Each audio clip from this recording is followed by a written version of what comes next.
controversial filmmaker Sir Leslie Manville Quint was born on the 5th of May 1927 in Guildford, Surrey, to Rear Admiral Douglas Quint and his young wife Esther. Yet even by the repressed standards of the 1920s, the Quints' marriage was turgid. I do remember there was 1 month where they didn't speak at all. And I had to act as some sort of rudimentary go-between, passing messages between the two, and food. In 1936, the thundering silence that defined the Quints' marriage ended abruptly when Esther loaded the family blunderbuss and shot Douglas dead. I was on the floor drawing particularly a savage crow that I'd seen in the garden, and I turned round and I saw this figure lying prostrate on the bearskin rug, and I could do nothing but sit there and draw him.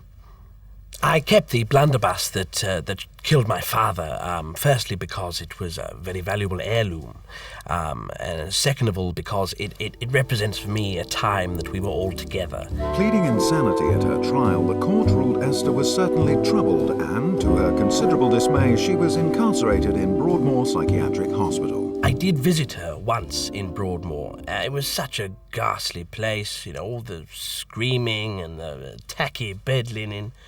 I vowed never to go back, so I didn't. With his mother unable to raise him, things looked bleak for Leslie. Fortunately, fate smiled upon him in the form of his uncle, Oswald Quint. He introduced me to London, Mayfair, Soho, rough East End boozers where men without teeth would fight day and night. All the things he felt a young lad should know.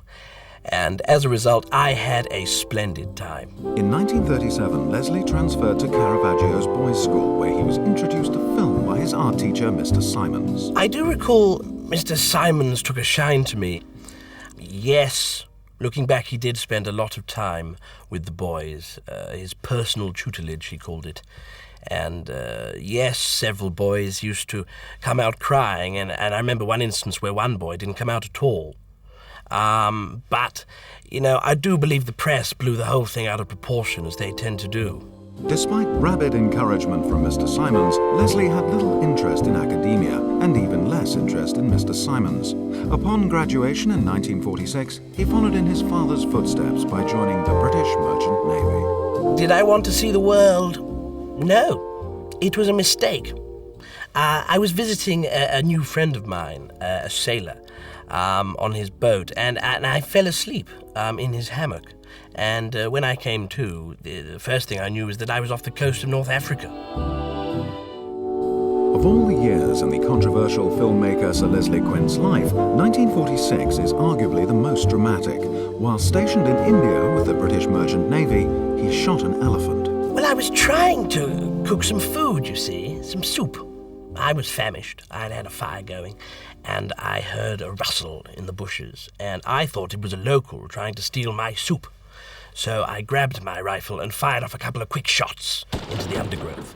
And before I knew it, I realized that it wasn't a local, and I'd shot an elephant. Leslie's life was soon in danger as events turned for the worst. Nobody told me that in India they like elephants. And nobody told me that they weren't going to be the least bit interested in some waste paper baskets that had been carved out of dead elephants' feet. I remember Oswald had a few of these littered about the place. And I looked at the fallen beast and I thought, well, it's dead, it's not doing any good there, so I thought I'd make a bit of money, So I went into the village with my new wares, and before I knew it, I was being hounded back into the jungle by an angry mob. The incident took a particularly nasty turn because during the chase, I fell over and hurt my leg. With political tensions in India reaching boiling point, the Navy had no option but to relocate Leslie to Suez. I didn't want to go. The whole thing seemed like an absolute farce, but I just sensed that things would soon pick up. Once stationed in Suez, Leslie began frequenting a local bordello. There was one lady there, Sophia. She was massive. She was a Marxist, if I recall. At the time, I thought she was just being fancy. But I've since found out that it's actually a very serious political ideal. Anyway, she taught me the ways of the flesh. But she also taught me that women can be very cruel, and they can be very fun. And if you can get a combination of the two, well, you're in for quite a wild night. But the good times were not to last. Leslie was given a dishonourable discharge from the Navy in 1948. Well, I discovered a massive mine of gold ingots in a cave, and they were doing no good to anyone just lying about the place. So, quick as a flash, I set up a trade route between Suez and St. Michael's Mount in Cornwall. The Navy were a bit peeved. They mentioned smuggling, but, what is smuggling apart from just passing one thing from one place to another place and bypassing the odd tariff and not telling anyone about it? It was time for Leslie to come home, but home had changed. Everyone was so glum, what with the war and the beans and the ham in the tin. So I decided to jazz it up.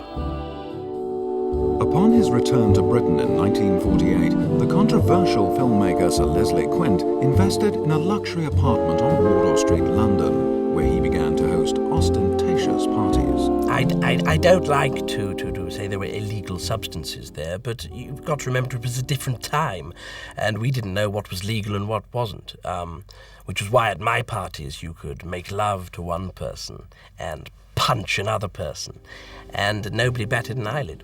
Eager to explore his earlier love of film, Leslie began to make low-grade documentaries. At this time, barriers were being knocked down, and I made a documentary about a family having a picnic on a beach, and yes, they were naked, but there's so much misery attached to being naked, and I wanted to show the world that actually being naked can be rather fun. But Leslie's documentaries found an audience very different to the one that he'd intended.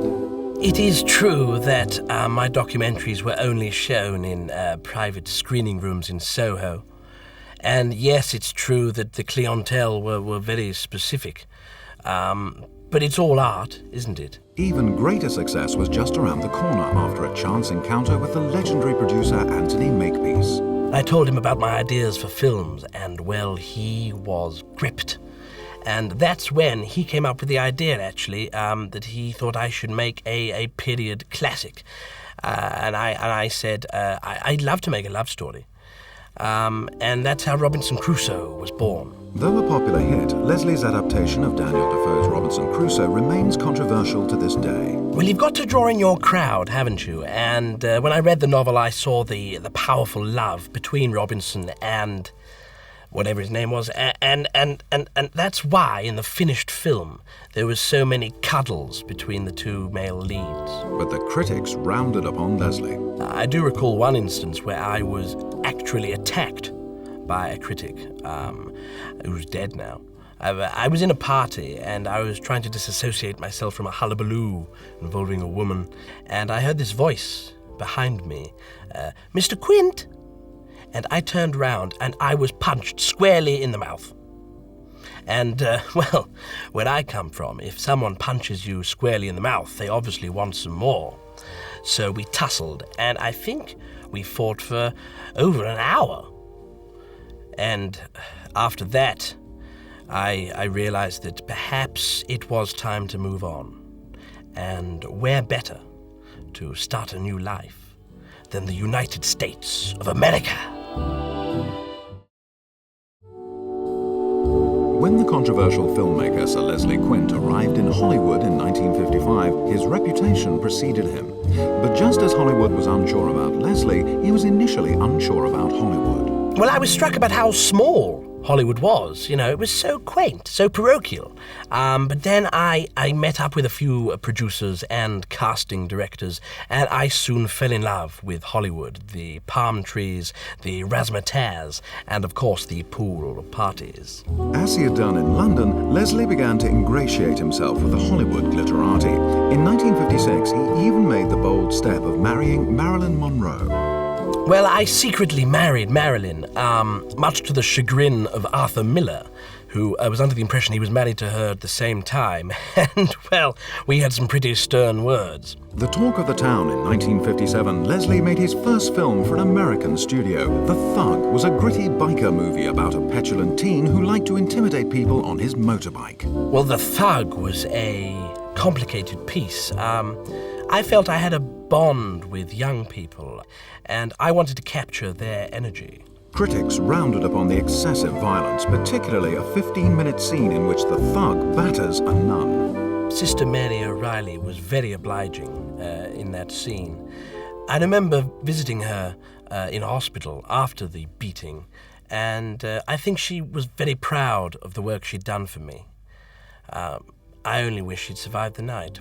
Leslie's next film would be disastrous. Dwarf Farm, his ambitious adaptation of George Orwell's Animal Farm, was met with, at best, derision. Well, I can't understand the plight of pigs. I've never been one. But I can understand the plight of the little man, and I thought the best way to translate this onto screen would be literally, which is why I chose to use midgets. Audiences were appalled, and the film was withdrawn after only 3 days. Looking back, admittedly, I shouldn't have really turned Orwell's classic into a B-movie horror. But those midgets were really quite sinister. Increasingly isolated, Leslie's life began to spiral out of control. Of course, what nobody tells you is how delicious neat gin is. I mean, you simply can't have one glass. You simply can't. There were even rumors of an affair with a leading man. No, I did not. I emphatically deny that. I did not have any homosexual affairs while I was in Hollywood. Besmirched by the press, in 1963 he packed his bags. Although I had no idea what was waiting for me when I was to return back to London, I knew I could handle whatever it was they were going to throw at me.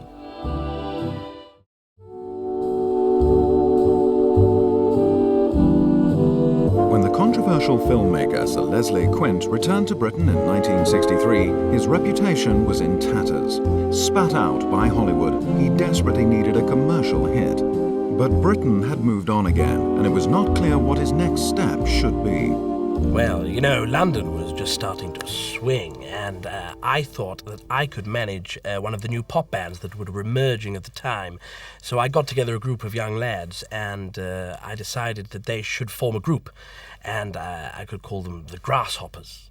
I even got them suits and little shorts to dress in. But when they played, they were ghastly. And that's when I knew that my true talent lay with film. Hell-bent on resuscitating his career, Leslie looked to adapt his idiosyncratic style to the social realist movement that was currently in vogue. His 1964 film Bastard was a working-class drama set in the industrial community of Manchester. Well, the 60s was a time when everybody was very cross. People were marching about and shouting, and it seemed that getting yourself worked up really was the thing to do. So I thought what better way to capture the zeitgeist of the time was to demonstrate in film how livid a man can be when he's denied his supper at the end of the day. In the increasingly enlightened mood of 1960s Britain, Bastard was an unmitigated disaster, with one critic labeling the film incoherent drivel. Looking to bounce back quickly, Leslie made Sambo Island in 1965. It was a mistake. Sambo Island was a mistake. In hindsight, perhaps I should have actually cast Afro-Caribbean actors instead of getting a load of white actors and then blacking them up. And as a result, it really hasn't aged very well, and most cinemas won't show it. Which I think is a shame, because amongst all the hubbub about the racism, there really are some quite haunting moments. I'm thinking particularly of that scene where they fight for the watermelon. Unemployable on both sides of the Atlantic, Leslie decided to take refuge in Hampstead, North London. As the 1960s began to swing, Leslie drifted away from the limelight, only making the gossip columns when in 1966 he married a woman he'd met at his local bus stop. Well, I used to get the number 72 bus into town because I had to get some publications that you cannot get in Smith's. And I met her at the bus stop, and I was compelled by her beauty to touch her. She didn't like that. They rarely do. But after a time, she got used to it, and she liked it, and pretty soon we were married.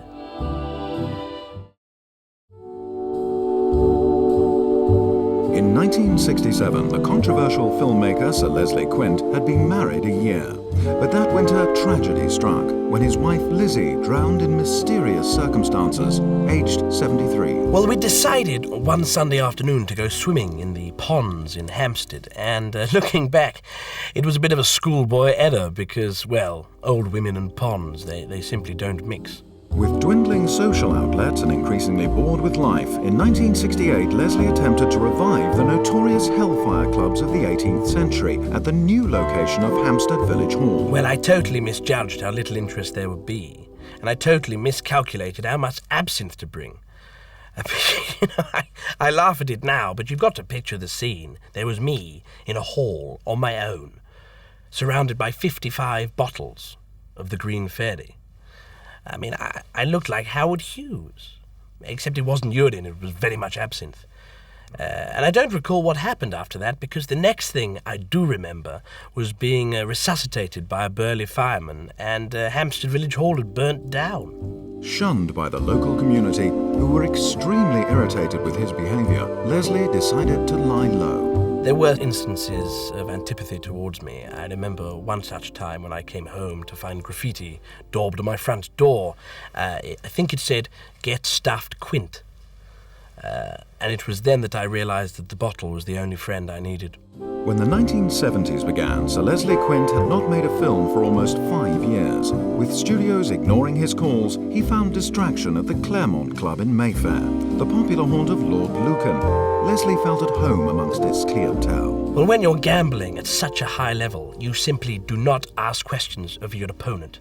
And I recall playing Lucky Lord Lucan many times, and of course he was called Lucky because he was so awful at cards, and as such he was the ideal opponent for me. But Leslie's hedonistic lifestyle was costly, and he began to disintegrate as a man. Drinking heavily, lost to his obsessions, his health was visibly failing. It was at this point his mind turned again to marriage. Well, when I read The Classified, I knew that Lynn Lee was for me. She had it all.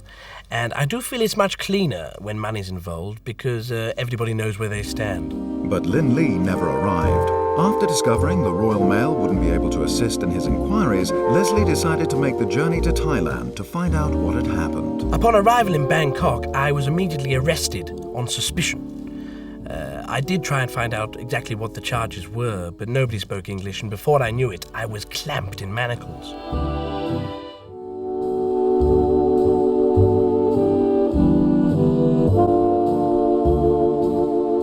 In 1974, the controversial filmmaker Sir Leslie Quint's situation looked desperate. You know that phrase, if you can remember the 70s, then you weren't actually there? Well, in my case, it was more of, if you were in a Thai prison, then you don't remember the 70s, but you were actually there, which isn't quite as catchy. While searching for his missing mail-order bride in Thailand, Leslie had been incarcerated in the maximum security prison known as the Bangkok Hilton. Well, it certainly didn't resemble any Hilton I'd been in before. At first, when I got in, I thought they were just redecorating. But it was very much a prison, and when I realized this, my heart sank. But then, when I saw who I was bunking down with, my heart soared. Some lovely chaps. To Leslie's surprise, far from the nightmare he had anticipated, his imprisonment at the Bangkok Hilton proved something of a revelation, and he began to cherish life again. I very much enjoyed the company of my fellow inmates, regular showers, no questions asked. Occasionally, a crazy person would attack you in the night. But on the whole, we all just found a way to get on, as men in confined spaces tend to do. In arguably the boldest move of his life, Leslie chose to remain in custody for a further 4 years after his sentence had been served. When I decided to stay, some of the other inmates thought it was a bit rum because, they wanted to leave. But I thought it was a place where I could finally be alone with my thoughts. Yes, sometimes they'd beat me and spit in my gruel, but I often found I could smooth things over with a few anecdotes, and I made some lovely, lasting companions there. Leslie emerged from the Bangkok Hilton in 1981, and he immediately returned to London, keen to regenerate his film career. Thatcher's Britain seemed to be beckoning him. Thatcher was very hard and very mean. But that's what England needed in the 80s, you know, a damn good slap. Plus, she was able to galvanize the art community in only the way that shared hatred can muster. And I really wanted to be a part of that. But Leslie's ambition to resuscitate his career faced one major challenge.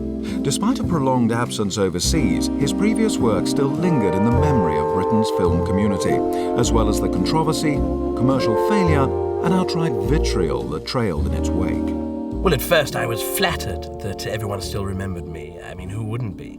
But when I realized that it was for all the wrong reasons, and that I was very much loathed still, well, that was unfortunate.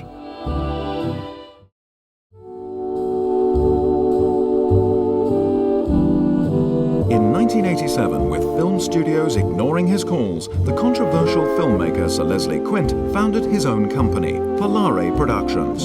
Through Polare, Leslie finally released a new film, Slag, an expose of the day-to-day life of a prostitute. With Slag, I wanted to say that while prostitutes are grubby things, they are still people. And to this day, I think it's my finest work. But Leslie's comeback film didn't actually result in a comeback. Rejected by cinemas, Slag went straight to video, a fact that delighted the Women's Lib, who had previously charged the film with blatant misogyny. Well, I was quite surprised by the aggression they had towards me, I thought it was a very sympathetic portrait of a whore. And of course it was all very messy because, you can punch a critic, but you can't punch a member of the Women's Institute. The controversy surrounding Slag yielded one positive result. Though cinema audiences were disinterested in his work, he had re-established himself as a controversial public figure, and he was soon invited to become the food critic for the London Evening Standard. Well, by this time I had to diversify, and I had to make a bit of money. And so when the Evening Standard approached me to discuss a story involving me and a young chap, I said, "Oh, let's not talk about that. Let's talk about food." And they hired me. Leslie spared no feelings in his column, and his manner was often brusque when dining. In 1990, he was forcibly ejected from the Ivy for reasons altogether unclear. They'd given me a fork which was slightly smaller than the knife, and, I cannot stand imbalanced cutlery.